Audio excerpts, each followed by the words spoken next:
And speaking of leadership, it gives me great pleasure to introduce a man with a proven track record of delivery for the Ulster Unionist Party, a Rhodes minister who always goes that extra mile.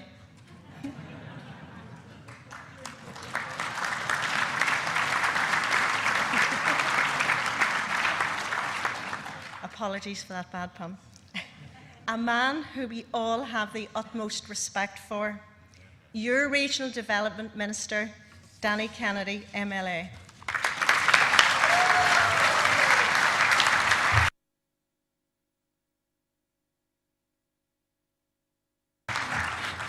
Give me half an hour to stop that. Conference, good morning, party leader, chairman of the party. Let me begin by telling you about a team local to Northern Ireland that we can be really proud of. They're together, they're talented, they're motivated, they're organised and they're professional. They have strong values, they support each other, they have leadership on the field of play, and they have a growing fan base with an appeal that bridges historic divisions. And the commentators are starting to talk about them as serious contenders again. And just to be clear which commentators we're talking about, it's the political commentators, not the sports ones, because just like Ulster Rugby, the Ulster Unionist Party is really moving confidently in the right direction. It's hard to remember, conference, a time when us Ulster Unionists have been so together and the DUP so divided. And it's very clear to me that the tide is turning.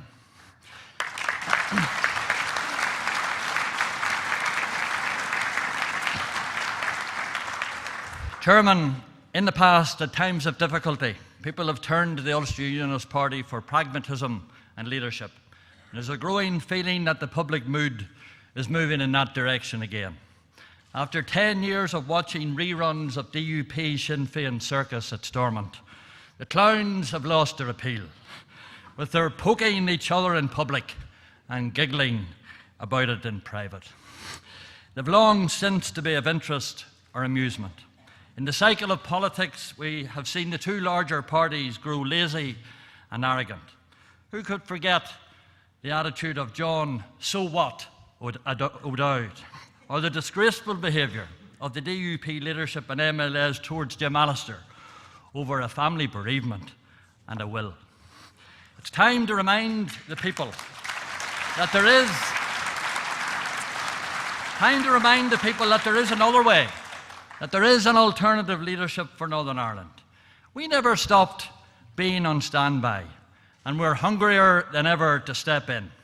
The Ulster Unionist Party and the SDLP, I believe, have the capacity to work together effectively once again, to provide lasting stability, to provide leadership, and once again to provide the solid centre foundations to build a better future for everyone, motivated by one thing: doing what's right for Northern Ireland. Chairman, it's been a tremendous privilege for me to serve our party for another year as Minister of Regional Development in the Executive. I thank the Leader for his confidence in me. I thank Assembly colleagues. I thank all of our elected representatives through councils, through our MEP, Jim Nicholson, and through our Westminster team in the House of Lords. And I thank our broader membership for their encouragement and support, and all the support that we get at Stormont from the team up there, both press and administration, and at party headquarters. And I also want to pay tribute, and personal tribute, to my own Special Advisor Rodney McCune for all his excellent service, not only to me but to this party.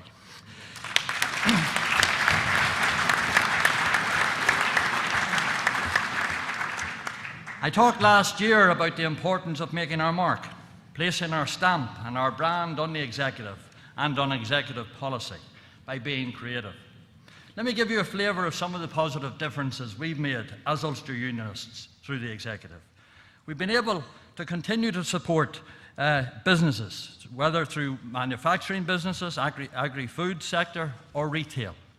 And retailers through NERTA and FSB and others have told us that they were worried about the budgetary car parking charges legacy that I inherited. And at the same time, they told others about rates pressures. But unlike the others, we listened. Ulster Unionists listened, and last year, after quite a battle, we won the argument, and we were able to impose a freeze on car parking charge increases. And you know, the best thing about that victory was that I got a letter the following day, a letter sent before the executive tussle, a letter from the chief court jester himself turned wannabe ringmaster, Sammy Wilson, telling me he wouldn't agree executive support for a freeze on charges. But not for the first time. Sammy was slow on the punch, and the argument had already been won. So we listened to traders on the issuing of parking tickets too. We've introduced a new parking protocol after reviewing a system adopted by Islington. And unlike some executive ministers, we don't have a problem with ideas simply because they operate in the rest of the United Kingdom, or indeed if they operate well in the Republic of Ireland for that matter, because we are about looking at best practice from wherever it comes, because we're doing what's right for Northern Ireland. As I said, we listened on parking tickets. We introduced a new protocol, and parking tickets are reducing. Last year, 16,000 fewer parking tickets were issued than the year before, a drop of over 10% or a tenth, and I'm pleased to say the numbers have continued their downward trend this year. I'm on record as making it clear that I wanted to preside over a system that decreased the number of tickets issued, and not only are we achieving that, but we are reducing numbers to levels not seen for some time. And what about business costs? They're on the rise with energy and other things. Well, again, Ulster Unionists listened and stepped in there too. And through Northern Ireland Water, we were able to go one better than a freeze. We actually reduced the costs of water charging to businesses. And against the tide of increasing costs, we made reductions. And it's something to be rightly proud of. And we did so at a time when we rightly continued to support hard-pressed families by ensuring domestic water charges and domestic water bills didn't provide another headache landing on the doormat. But it isn't just about the best use we've made of the department we run to support business. It's about looking forward, and that's what we're going to do as well. And let me tell you, we will continue to support retail with a strong Christmas package. Last year, I invited local councils to step forward and put their hands up for a role in setting and subsidising charges in their own areas. Although some previously vocal councils seemed struck down by chronic shyness, Newtonabbey Council stepped forward on behalf of Ballyclare. And in Ballyclare on Saturdays, throughout this December and January, the council are taking over the charging for the Square car park, and they're making it free. And it's great to see them empowered to take important local decisions and to see agreement on a sensible local arrangement. It's going to be really great news for Ballyclare and the traders there. And Ulster Unionists have made it happen, again, doing the right thing. And as for the shy councils, well, we know the old ancient saying, deep rivers run quiet, but I much prefer the view of the South African author who said, shyness is a luxury reserved for those who are above the poverty line. To a beggar, being shy is deadly. So if councils in other areas are worried, in a serious and not a political way, about charging, then the door has been open for 12 months, and it's still very much open. The opportunity is there for everybody to do a Ballyclare and to back your own area. Our strong Christmas package will have a key focus of moving people in and out from the busy shopping areas to help them shop and in turn help retail by reducing congestion. In the run-up to Christmas, we will expand our park and ride services for Belfast and other cities.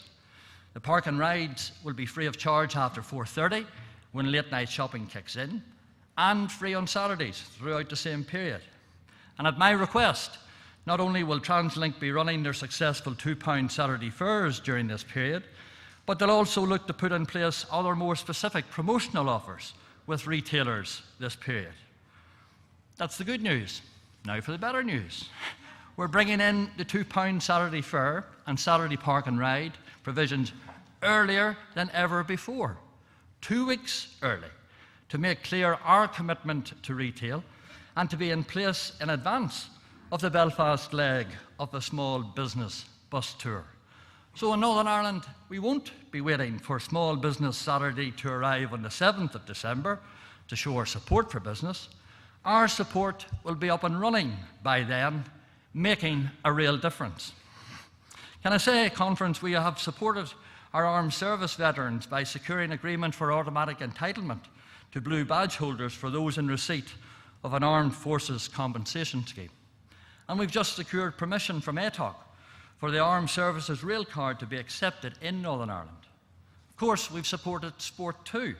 We've worked hard in the background to secure the Giro d'Italia, and we're bringing forward sensible proposals to allow improvements to the likes of the Northwest 200. Over the last year, we have performed well on resurfacing and road maintenance. And in an area I accept that we can never do enough, we have had significant spend. And with it, that spend has brought some disruption. But recently in Grey Abbey, traders met with residents and Transport NI, and in fact with our own party leader, Mike, and agreed together and shared the responsibility of deciding the best time to undertake significant road improvement works in their area. The Grey Abbey initiative worked. All the stakeholders had a say, and all of them shared in the decision. So going forward, I want to see many more Grey Abbeys across Northern Ireland. And on behalf of our party, I am tasking my officials with establishing a protocol for meaningful community and retail consultation on significant improvement works or improvement works that have the capacity to cause significant disruption. And I believe that this is good news for both retail and residents. On the bigger schemes, the message is simple. None of these would have happened without us. And it is no exaggeration to say we are delivering big style. If you live in Macrofelt, we secured the funding and will be starting work on your bypass soon. If you live in Carrick, the A2 is on time and on budget. If you live in Larne, the A8 is bang on track. And if you live in Ballymena, Ballymoney, or Coleraine, there is the question of a much sought after scheme. Well, not able to comment before the Finance Minister's statement to the Assembly early next week, but just remember who has consistently made the case for this very significant road improvement. I'm proud of our party's commitment to public transport, and that commitment remains solid. We know that not everyone has access to a car, and that access to transport can also mean access to employment and improved social mobility. We've kept fare increases at inflation, and we will resist the Committee for Regional Development's proposal for the privatisation of public transport. Although privatisation can often deliver benefits, let's not forget what happened when public transport went private in GB.